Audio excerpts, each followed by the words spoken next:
En el nombre del Padre, del Hijo y del Espíritu Santo. Amén.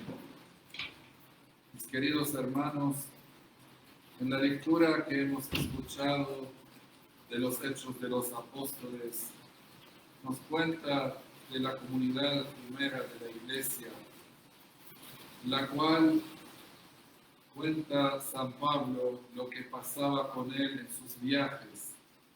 Y hoy estaban en Malta, una isla al lado de Italia. Y esta isla, que dice el texto, lo recibieron poco humanamente. Quiere decir, de una manera un poco salvaje. Y miren cómo se cambia el ser humano.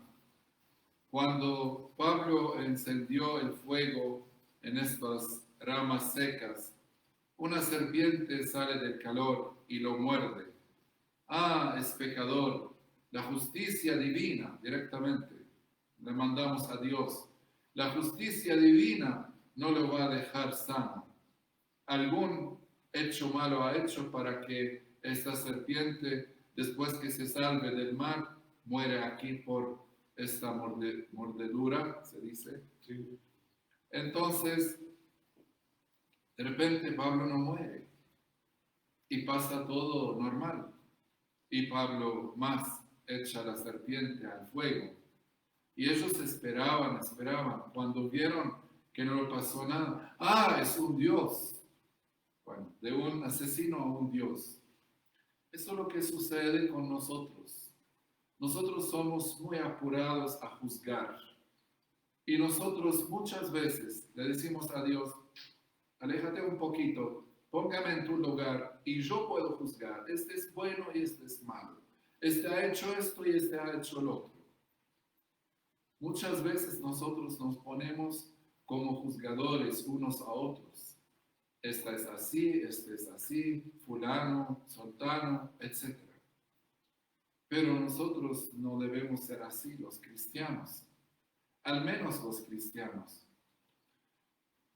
Si nosotros somos la extensión de Cristo en el mundo, por eso nos llaman cristianos, quiere decir Jesús no vino a juzgar, sino a salvar.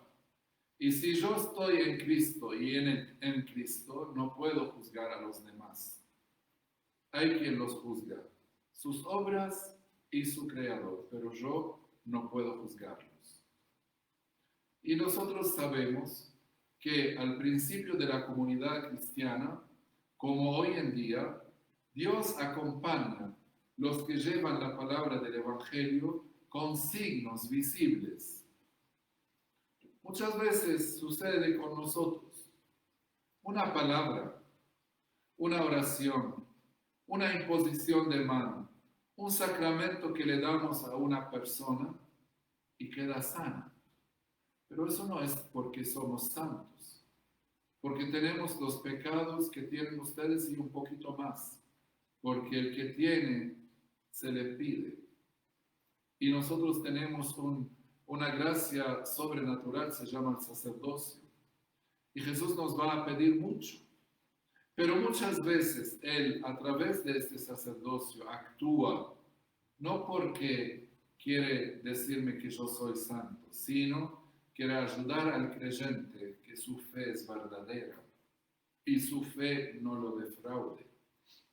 Por eso muchas veces, visitando a un enfermo casi moribundo, le damos la unción de los enfermos, vive 15 años.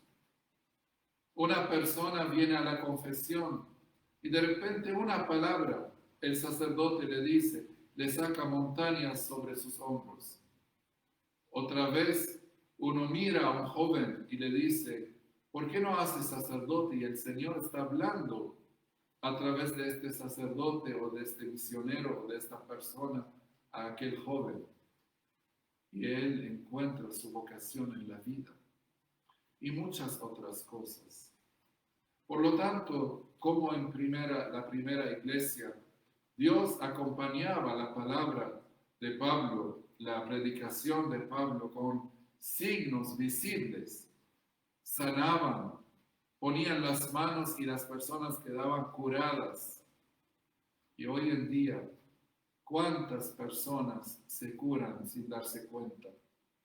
A veces yo no quiero confesarme, porque voy a confesarme si voy a volver al pecado. Confiésate y deja que Dios trabaje. Me acuerdo de Charles de Foucault, este joven francés que dejó el ejército francés para ir con su amiga, para pasar una noche de pecado. Y después va a Argelia. Allí ve a los musulmanes como respetan su oración. Por la mañana, al mediodía, por la tarde, antes de la noche, por la noche. Y no les interesa.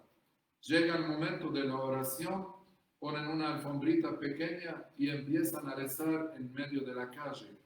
No como nosotros, si voy a enseñar la señal de la cruz, a veces dibujo no sé qué cosa. O cuando quiero rezar que nadie me ve porque van a decir que soy piadoso. Miren lo que hicieron los musulmanes en la vida de Charles de Foucault.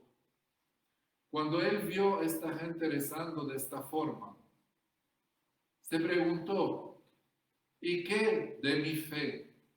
Nosotros nos llaman cristianos, pero nunca yo supe lo que es el cristianismo. A ver, ¿qué es esa fe que mis padres, mis abuelos la tenían? Yo no sé nada. Y cuando vuelve a Francia, tenía una prima que vivía en su casa. Le pregunta, ella dice, yo no sé. Vaya donde el padre. Está en el confesionario de tal hora a tal hora en la iglesia de San Agustín en París. Y Charles de Foucault va y llega y espera al padre que estaba confesando, pero él no quería confesarse, quería preguntar. Y cuando llega delante del sacerdote, entre comillas, Cristo, le dice, cuéntame de mi fe. El sacerdote, Cristo, le dice, arrodíllate y confiesa de tus pecados, sabrá lo que es tu fe. Conoce tu fe.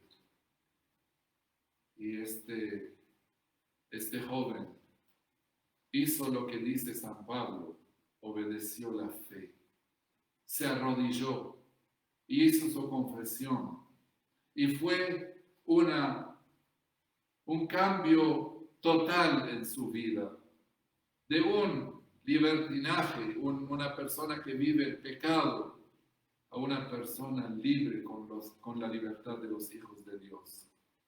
Y vuelve y consagra su vida y después muere bajo el nombre el Beato del Desierto. El Beato del Desierto. Porque vivió toda la vida en el desierto entre las tribus del Tawari en Argelia. Eso es lo que hace una palabra, un gesto, pero lo que también hace la obediencia de la fe. En la lectura del Evangelio hemos escuchado esa parábola. Un hombre tenía una higuera en su campo y fue a buscar los frutos. Los orientales nos gusta mucho la breva se dice, la breva o los higos, como los llamamos nosotros en Uruguay. Entonces, la breva nos gusta mucho porque no como aquí, acá la cosechan verde, no se come así, allí se come bien dulce. Entonces, a la gente le encanta. Este señor fue a buscar en la higuera sus frutos y no encontró nada, ni primer año ni segundo. Y vino a sacarla. Le dijo al campesino, sácala, está ocupando el terreno sin ningún interés, ningún beneficio. Gracias. Entonces, él le dice, no, déjala un año más.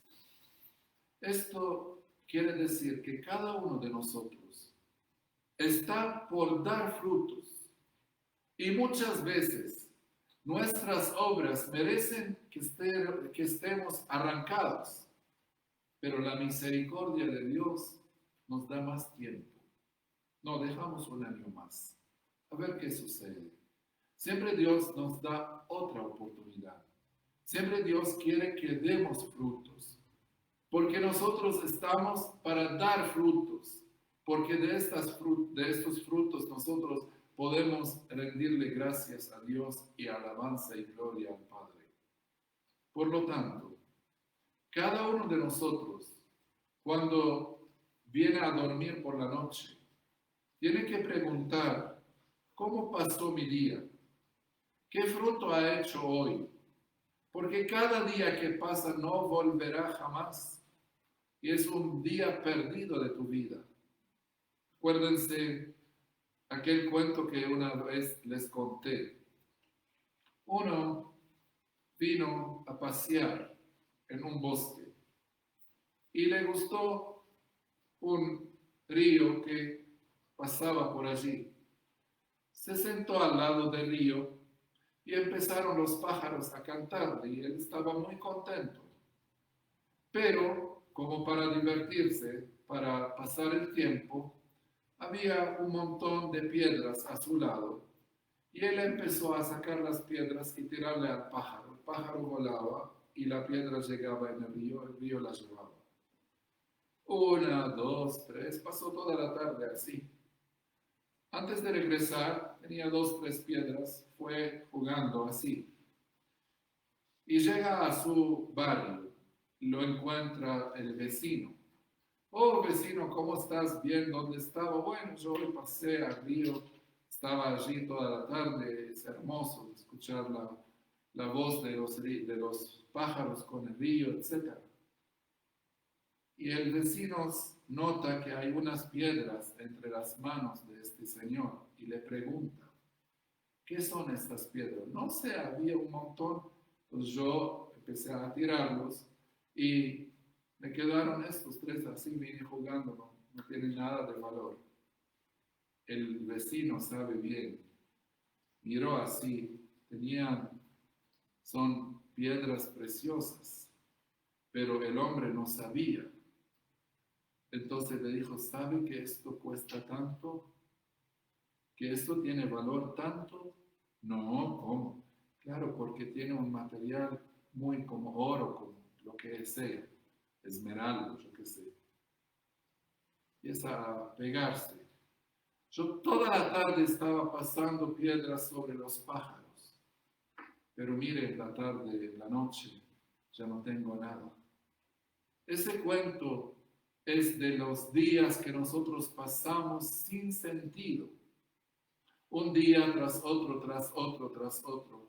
Y cuando llega el atardecer de nuestra vida, lamentablemente, todo lo que teníamos que juntar para tener un provecho, lo hemos perdido. Hoy pedimos al Señor, con la intercesión de la Santísima Virgen María, que nos ayude a valorar cada minuto en nuestra vida y vivirlo plenamente. Amén. Amén.